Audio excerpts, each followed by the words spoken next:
guys, hello sa mga Leo. Leo, this is for you. Unahin natin ang inyong yes or no guys.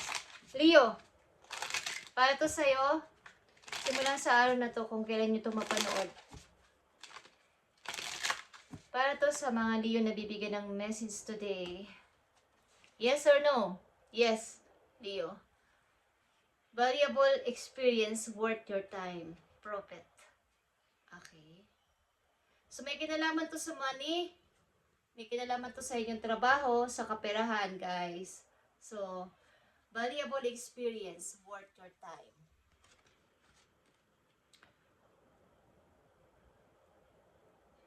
So, yung mga pag-i-invest, huwag kayong maniwala sa mga pag-i-invest na maaaring hindi kayo masyadong may hindi nyo alam yun or wala kayong experience doon or hindi kayo aware sa ganong klaseng investment o sa pag-invest na yun is huwag nyong itry sapagkat baka maubos lang yung inyong pera dito guys. Okay na parang nasunog. Okay? Parang yung mga nasunogan, di ba? Walang natira.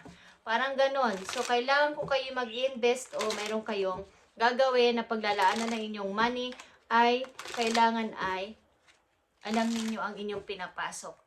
Okay? At may experience kayo doon.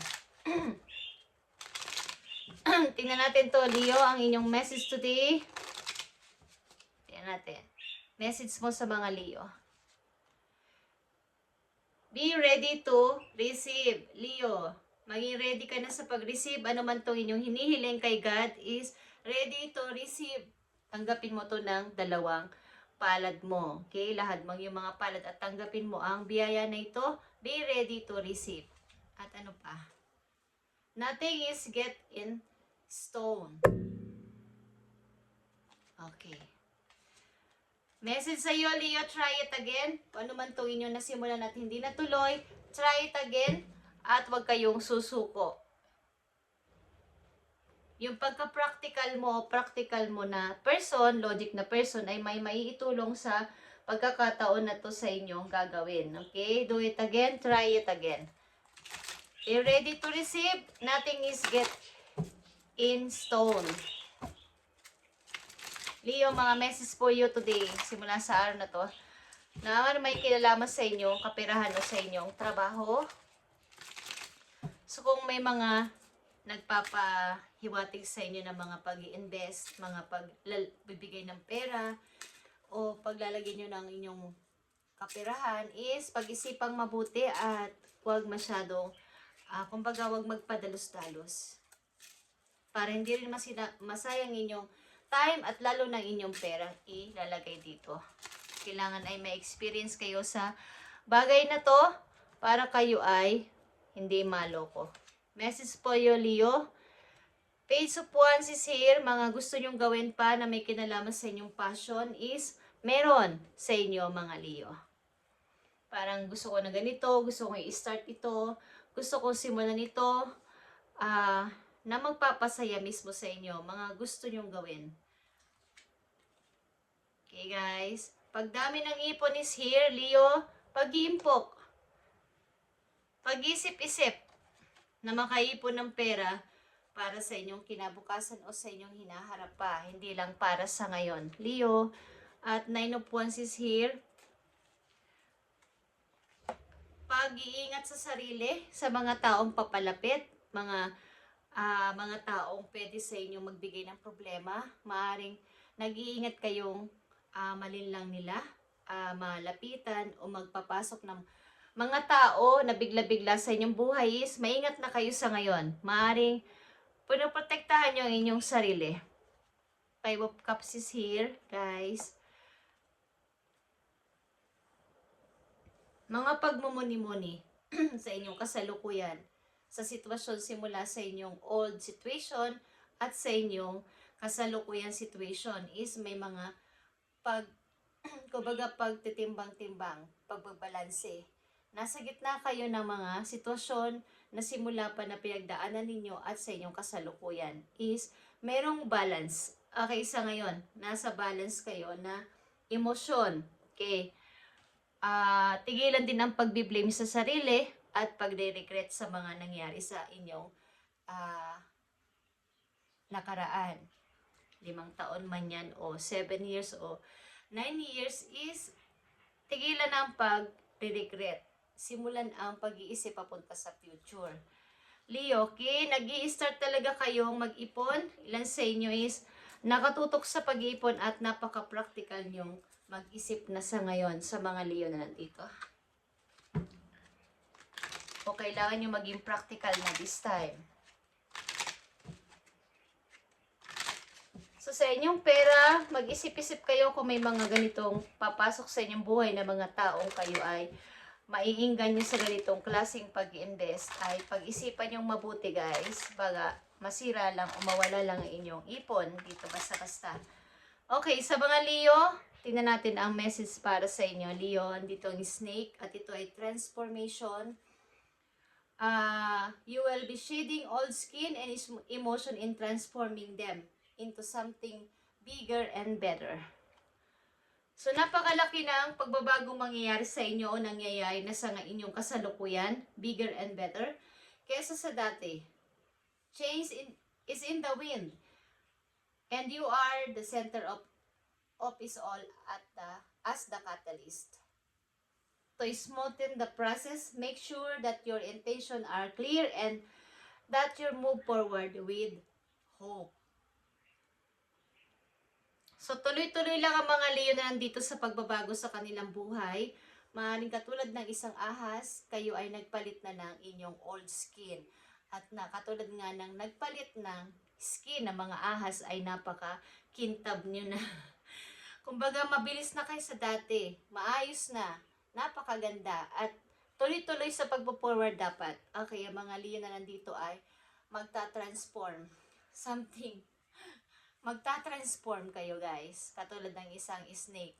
Yung inyong old skin, mga old na mga pinagdaanan sa buhay, old cycle ay inyo nang kakalimutan. At iiwan. Okay? At makikita nila na naiwan niyo yung inyong kumbaga may bakas kayo. Katulad nga ng pagpapalit ng skin ng mga ahas is naiiwan yan. At nakikita ng mga taong humahabol sa kanya ang naiwang balat ng ahas na yun. At sasabihin nila na mas malakas na siya kaysa dati. Mas maganda na siya kaysa dati. Mas mabilis na siyang kikilos kaysa dati. So may mga tao dito na pwede sa inyo gumambala, Nine of Wands is here, na pwede kayong bigyan ng problema. Ibig ko sabihin, at patunayan nyo na hindi nyo sila papapasukin sa inyong buhay at poprotektahan nyo ang inyong sarili. Ilan din sa inyo ay nakatakdang maging leader at kayo naman talaga ay pinanganak na leader. Guys, sa mga Leo na nandito. Leadership is here. At you have come into your own power, Leo. Now is the time to take the lead of a situation and be strong using the power of intentions. Be clear with your purpose and define where you are heading. Katulad nga ng unang message sa inyo dito sa snake, kailangan ay mag-forward kayo at clear ang inyong intention para kayo ay magtuloy-tuloy pa at nakatakda kayo maging leader guys. At may mga good news sa papating sa inyo, promise. Good news na ikakatuwa na inyong puso. Okay guys? Good news. May kinalaman to sa work. At ang ilan sa inyo is makakapag-ipon-ipon na ng money. Dadami ng inyong ipon guys. Be ready to receive. Be ready to receive guys.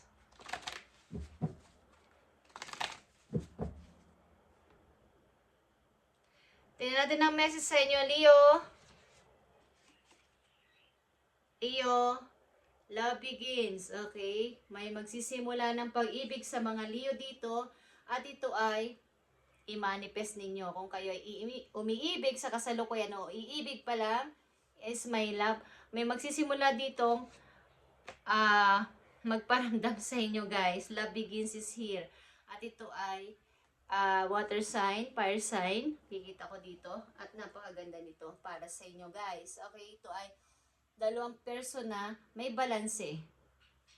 Okay, may balanse sa paghawak ng, nakita nyo to guys. Okay, i-manifest nyo tong pag-ibig na to kung ito ay inyong nasisimula na o nagsisimula na sa kasalukuyan sapagkat ito ay maayos. Okay, may pagbibigayan. Give and take ito na pag-ibig ng dalawang taong nagmamahalan. So, kailangan dito ng patience, Leo.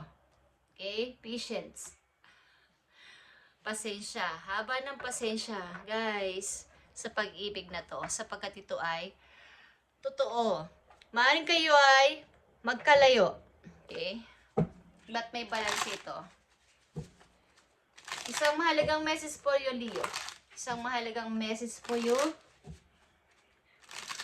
Ang pagka-practical mo sa inyong kasalukuyan ang magdadala sa iyo sa paglago pa sa pera. Mag-uumpisa ito sa 7 of Pentacles. At pataas, guys. Pataas. Mga bagong gusto ninyo is, para pumapasok sa isip nyo na i-start ko kaya to. Pasimulan ko kaya tong bagay na to dahil ito yung nagpapasaya sa puso ko. Ito rin yung magbibigay ng pag-unlad ko sa pera. So, meron kayong mga gagawin na mga skills na magpapasaya din sa inyong buhay. Okay? Mahalagang message sa'yo, Leo.